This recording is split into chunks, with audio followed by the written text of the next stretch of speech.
بسم الله الرحمن الرحيم ومحسنتين كوحدينا warbaahinta sida aad la socoteen ba waxa maanta wasiirka arrimaha gudaha dib u heshiisiinta iyo arrimaha federaalku noo furay shir looga hadlayay sidii arrimaha xalka lagu raadinayo dadkan la soo celinayay iyo kuwa barakacayaasha ah loogu sameyn lahaa qorshahaas oo ku wajahan mashaariic 3 sano socon karta oo ka bilaabanaysa sanadka 2018 19 iyo 20 oo leh qorshaheeda dhaqaale ama mashaariic ilaa 500 milyan gaari karta si waafaqsan qorshaha horumarineed ee dalka waxa la yiraahdo ama National Development Plan waxayna sidoo kale ku xirantaa qorshahan qaab igad ay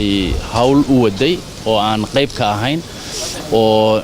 ka soo aasaasmay Nairobi Declaration sanadkii 2016 March maruu madaxweynuhu tagay iyo barnaamijka hore 2016 adduunku uu ku go'aansaday waxa la yiraahdo CRRF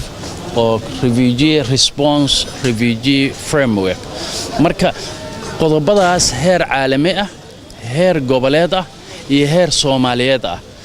waxa la rabaa dal kasta inuu la yimaado qorshihiisa oo mashruuceed iyo dhaqaale si marka arinta loo sameeyo waxaan gelinay wada tashi dhammaan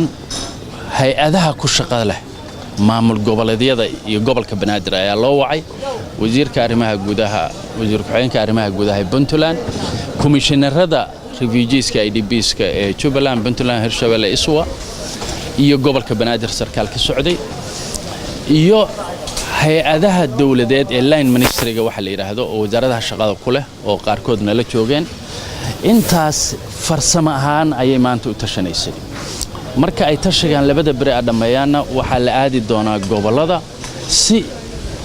wada hadal iyo tala qaadasho dhaba marka loo sameeyo marka la sameeyana dib waxa loogu soo celin doonaa Council of Ministers ama golaha wasiiradu si ay xukuumaddu u aqbasho arintaas marka qorshe wada tashi oo bilow leh oo aad u fiican ayaan ku galnay maanta labadan barina waa noo socon doonaa insha Allah waxaan rajaynaynaa guul oo mahadsantiin